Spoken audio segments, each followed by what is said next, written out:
have to win. So that was a cool day. It was a really special day, I guess, that we got to experience together, just the two of us in some brick basketball stadium in the car park at Ivory Coast. Literally, yeah. So yeah, we came back and I knew I'd qualified then. So I guess it was a very short celebration because then you're 6 weeks out from the Olympics. You have to prepare for the Olympics again. And merely a donkey, Nicholas. Merely a donkey. Cut. Obviously, there's so much going on. What was what changed between when you were 18 in Rio to when you went to Paris in kind of how you approached it all? So I think I had gone through a lot of obstacles and challenges between Rio and Paris. Relative to, I guess, how the rest of my career played out, Rio was a pretty smooth run, to be completely honest. Mm-hmm. And then had a lot of really serious injuries between Rio and Tokyo. Went through COVID, traveling during the pandemic, doing hotel quarantine a bunch of times, trying to qualify. Came down to the last tournament, missed out by one spot. Hotel quarantine again, lockdown, that whole business. Managed to get back again, and after the Com Games, qualifying started. And qualifying for judo for the Olympics goes over 2 years. So it's essentially all your best results over 2 years sort of combined for your ranking. Pretty soon after Com Games, preparing for the World Championships, I broke my leg at training. So I was out for about 5 months, got back, got one of the best results I'd ever had in my career, was back on track, got thrown at training, landed on my shoulder, had to have shoulder surgery, tore my AC. So I got back again, it was like all the rehabs rushed too. When it's like, normally they say we're going to give you 3-4 months to get back. It's like, okay, I need to compete in 3 months. Like, not back to training, I'm competing in 3 months because it's the pressure of you need to qualify. Got back again, really good shape, great results at the end of last year. Start of this year, completely blew my ACL out in a training camp in Melbourne. We're at a training camp in Melbourne, and it was I was in a qualifying position for Paris. I remember this sort of media team came to training that day and was like, we're just going to do a couple of shoots with like people that are going to go to Paris, get some content. I was like, yeah, cool. And they were like, how do you feel about this year? I was like, look, everything's going great. Just got to stay healthy. Just got to keep doing what I'm doing. Nothing crazy at all, and everything's going to work out. And just forgot to touch wood or something, honestly, because that night they'd come to training and they filmed us training, and just during one of the sparring rounds, just like leg got tangled, fell backward, knee just like blew. And I was like, oh, this is bad. Like really bad pain. Physio was there, did the test, ACL test. It's like, I'm pretty confident your ACL's gone. So I'm like, okay, so got the scan, saw my doctor. Obviously ACL surgery, you're looking at 9-10 months to get back to competition for something like judo. The Olympics is 6.5 months away, 7 months away. I haven't qualified yet either. I'm in a good spot, but I haven't qualified yet. So basically I had to get back to compete in 3 months, which was like the latest I could push it back for the next tournament to fight. It was a really important tournament. Managed to get back in 3 months, essentially doing no judo. I would go to judo. I would do like some drilling, some technical work, fully strapped up, doing loads of gym. Are you in pain during this time? Yeah, always. Like always, pain every day. But just trying to keep it as stable as possible. As long as my knee doesn't give away, it should be all right. But I couldn't do any sparring because I just knew if I would spar, it would be bad. So I got to the competition, fought okay, lost for bronze. Was enough to get closer, but not quite enough.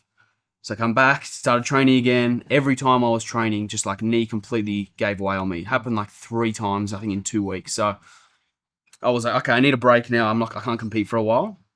Sort of just how the whole thing worked out with qualifying in tournaments. They basically said you need to compete in 2 weeks and then in 3 weeks, back-to-back tournaments. If you don't compete, if you don't make the final of both, you won't go to the games. Like, it was super simple, black and white.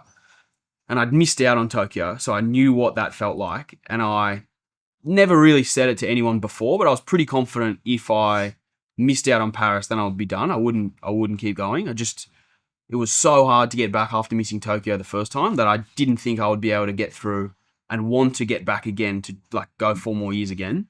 Is that physically or mentally? Mentally. Like physically I was okay, but not okay, but I could recover from an injury. Surgery is an injury. Yeah. But I didn't feel like I could get through that disappointment and want to get back again. So that was all now really real in my head and pretty scary because I'm like, this could be my last couple tournaments. And I I went to them in really good shape. I was really fit, really strong, but still couldn't do any hard judo training. So no idea how this is going to go. First fight, I could just knee gives way and that's it. It's the Olympics done, to be honest. So I went to these 2 tournaments, just me and my brother. Went to these 2 tournaments, got to the first one, made the final.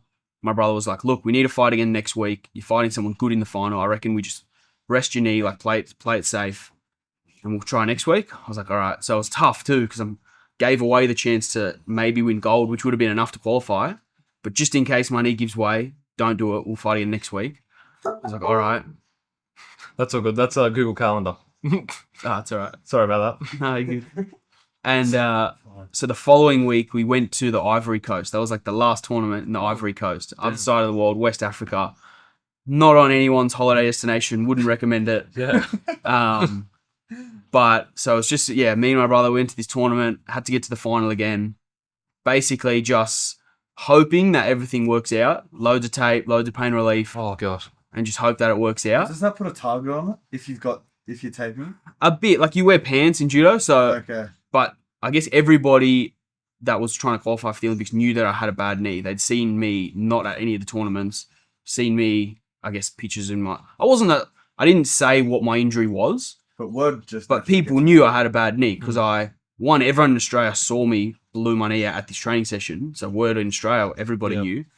But then the only reason you would not be competing at all the Olympic qualifying events is if you're injured because I haven't qualified yet. So people...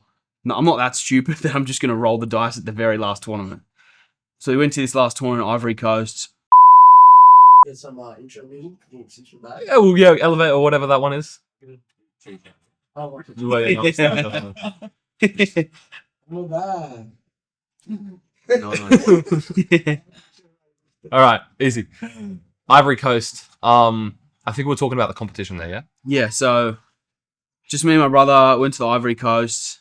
Crazy place. Very like eye-opening place as well. That Would be. Yeah, very much, I guess, what you would expect, I guess, is the only way to put it. Went to this competition, managed to get through 3 matches, make the final.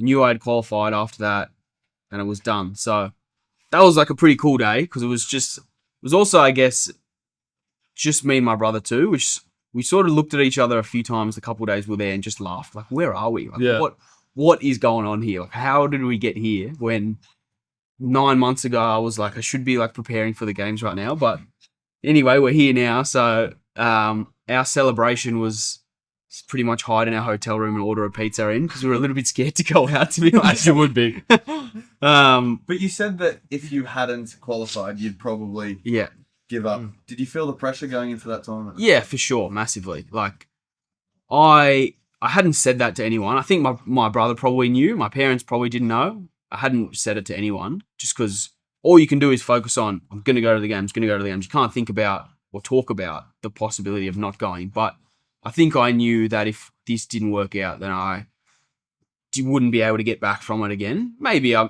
mean, you never know. Maybe I didn't think I would have got back the first time after Tokyo. I thought I might stop and manage to get back. So maybe I might have, but definitely those tournaments were terrifying, to be completely honest. Like, I've never gone to competitions scared of what's going to happen. You lose. Like, it's not like MMA where you can get hurt, really. You just lose if the worst outcome is you're disappointed, which is tough. But at these competitions, especially the last one, Ivory Coast, where I had some harder fights, I was just so scared that it would be out of my control too. Like, if I fought really well, but if my knee goes, I'm in no control. It's not a pain thing.